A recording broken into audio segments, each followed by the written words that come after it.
Happy birthday to you. এই বলে ইঁদুররা রোজ প্রতিদিন কারোর না কারোর জন্মদিন পালন করতে থাকে। বিড়াল বেচারা, তার রাতে ঘুম হয় না। সে বিরক্ত হয়ে ভাবলো এদের একটা একটা করে খেয়ে নেবো, ইঁদুরও থাকবে না, হ্যাপি বার্থডেও হবে না। যেই বলা সেই কাজ, রোজ সে রাতে একটা করে ইঁদুর ধরতে থাকে আর খেতে থাকে। ইঁদুররা ভাবলো রোজ তো আমাদের একটা একটা করে ধরে খেয়ে নিচ্ছে, আমরা একদিন শেষ হয়ে যাব, আমাদের একটা কিছু করতে হবে। এই বলে তারা মিটিং করলো আর ভাবলো বিড়ালের গলায় ঘন্টা বেঁধে দেবো, যেই আওয়াজ হবে বিড়াল আসবে, আমরা পালিয়ে যাব আর খেতে পারবে না। কেউ রাজি হলো না।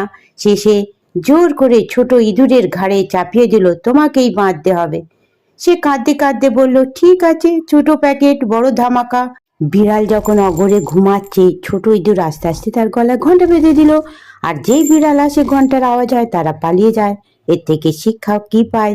বুদ্ধি এবং সাহস থাকলে আমরা অনেক বড় বড় কাজ করতে পারি।